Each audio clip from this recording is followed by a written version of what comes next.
Hello, epic viewers from around the multiverse. Prepare to indulge in experiencing sheer bliss, because today another riveting captivating stellar unboxing video is about to be brought to fruition. What item will I be unboxing? What item will I be opening? Without further delay, without further procrastination, allow me to elicit the box.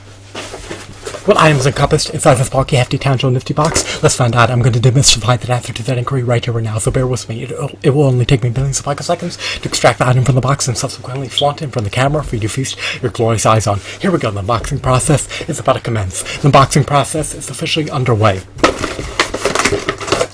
Which figurine have I drawn forth? Which figurine have I elicited? Which figurine have I prompted? Let's find out. This action figure is known by the moniker of the Graphite Ranger. Is he a paradigm of perfection? Is he the epitome of resounding perfection? Is he the embodiment of resounding perfection? Let's find out. You could assess this figurine's merits down in the nitty-gritty details to determine whether or not he warrants a hefty, exorbitant premium price. What do I believe? Well, personally, based on my subjective opinion, I believe that the figurine merits a price of under $10 if you can stumble upon him for that price point. He's a part of the Power Rangers Dino Charge action figure line, and once again, I would like to apprise you that he's a Graphite Ranger. Does he coincide eminently well with the 6-inch action figure collection? No, he stands roughly 4.75 inches tall. That's what I presume his height is. He comes with 2 armaments that he can wield. He can utilize his armaments to wreak havoc against his adversaries. Can he trounce his adversaries in combat? Well, I don't know. That is an enigma. Here's the front of the packaging. Here's the back. I'm not well acclimated with the Power Rangers series. However, I do love his aesthetics. I love his textures. I love his shadings. I love his hues. I love his deco. I love his sculpt. I would deem him to be relatively mediocre. Is he shoddy? No. Is he an action figure of the utmost high caliber? No. He's just relatively mediocre. Why was I inclined to buy him? Well, I stumbled upon him for under $10. Let me revamp that. I stumbled upon him for under $10, and I thought that he would look epic if I flaunted him on one of my shelves. So he'll be consigned to one of my shelves. Let's just open the packaging. I'm dainty, I'm feeble. I lack physical prowess, so accomplishing this task of unboxing the figurine is going to be arduous. This is quite a feat. I deserve my accolades. The packaging has been dismantled. It's been decimated. Voila. Here we have the Graphite Ranger. He's not too shabby.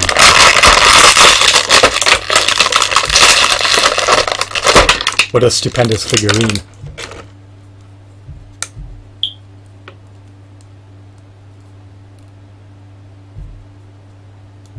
His helmet augments his defensive capabilities. His joints are relatively tight. He lacks a diaphragm joint. His knees are not double jointed, nor are his elbows. He lacks finger joint articulation. He cannot perform an ankle pivot. He can move his arms outwards and inwards. His shoulder pad can be adjusted. I don't recommend tampering or fiddling with these joints too much. If you tamper or fiddle with the joints, then you can compromise the integrity of the joint. So just be wary of that.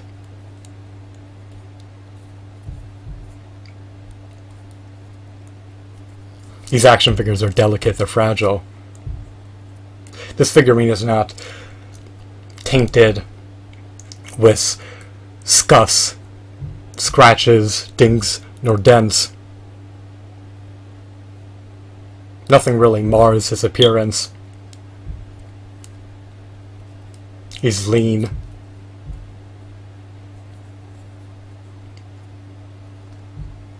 He's a bit flimsy.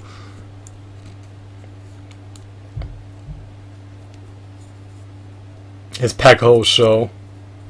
They're conspicuous. He has spikes protruding out of his shoulder pad. I love that novelty. I love that nifty feature. His armor cannot be removed. His design is not abysmal. It could have been enhanced.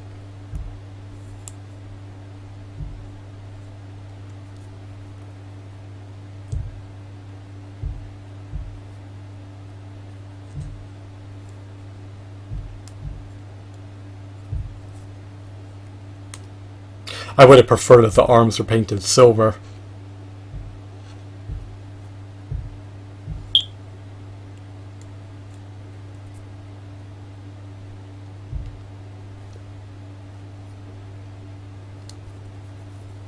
What else? What are the other salient issues appertaining to this figurine?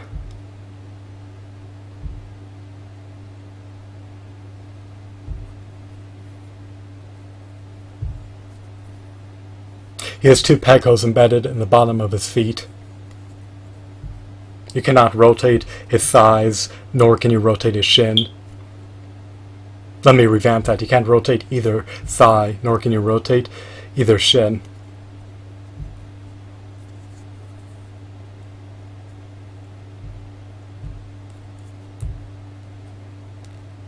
You can rotate his forearms.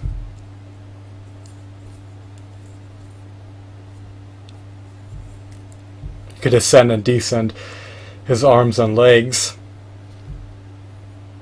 There's no disjoint in his head, so you can only rotate his head 360 degrees.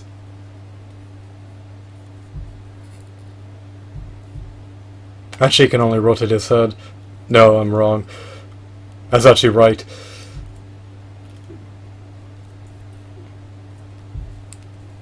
I almost miscorrected myself. I thought that you could rotate his head 360 degrees initially, and then I thought that maybe you could rotate his head only 180 degrees, but I would have made a blunder had I miscorrected myself. I thought that the shoulder pad would encumber his head rotation, but I guess you can rotate his head even with the presence of the shoulder pad. If it collides into the shoulder pad, I mean, you can always rip it off, so that we could rectify the issue. So here's the figurine once again. I just would have preferred if the paint applications were more consistent. I think that a silver paint application on both of the arms would have coincided eminently well with the rest of the figure.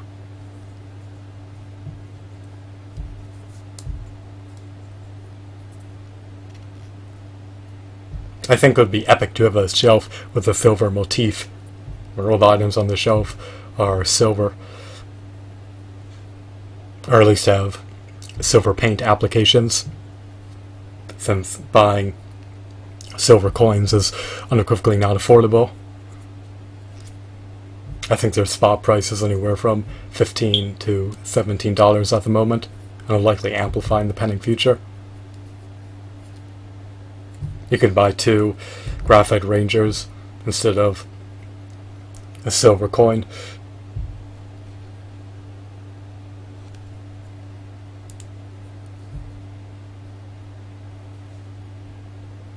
So I've been able to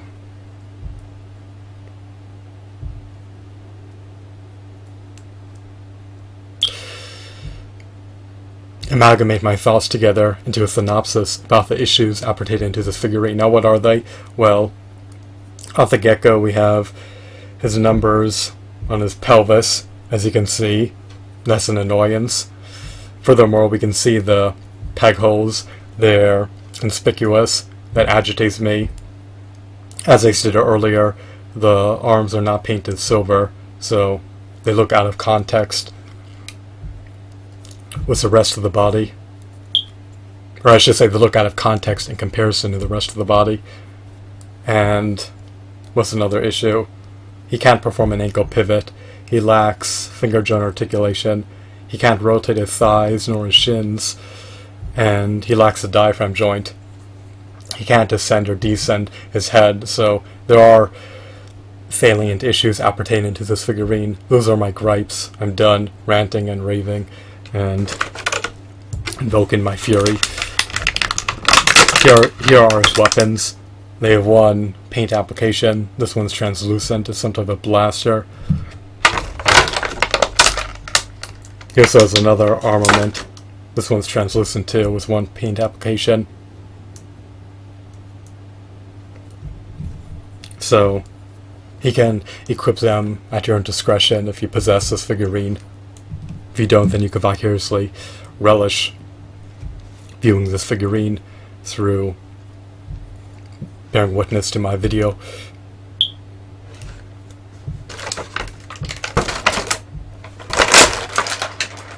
I was about to say you could vicariously relish this figurine through my perspective, but I guess you could say you could vicariously relish this figurine through the camera lens.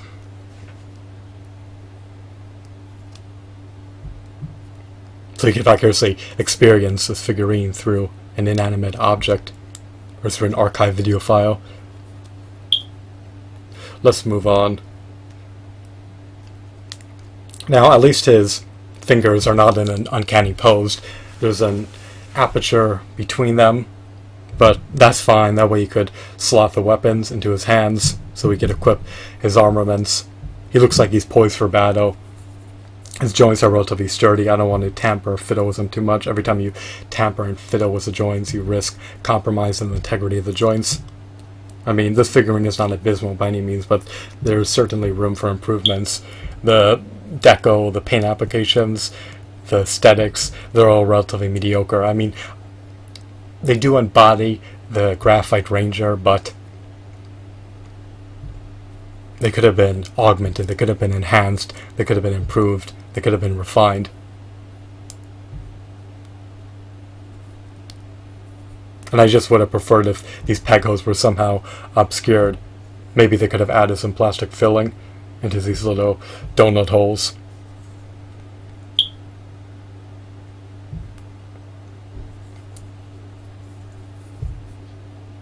What else? He's not marred with any scratches or scuffs or dinks nor dents, so his appearance is practically flawless. He's practically unscathed. He's practically in mint and pristine condition. I can't pinpoint any blemishes or any major flaws. So here he is once again. I can't complain too much. I need to reserve my complaints for another time. In the form of a quantitative score, I would rate him to be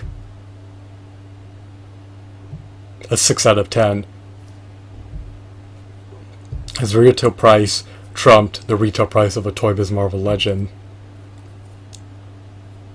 He doesn't have as many points of articulation as a Toy Biz Marvel Legend figurine. His shadings, his deco, his textures, his aesthetics can't hold a candle against a Toy Biz Marvel Legends figurine.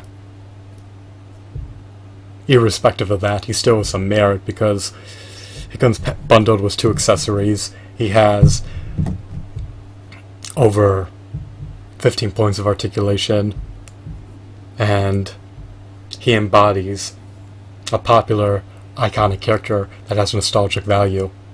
Now, I'm unsure about the lore appertaining to this character. He's enigmatic. However, I'm sure that he's popular among Power Rangers fans who relish the Power Rangers Dino Charge series.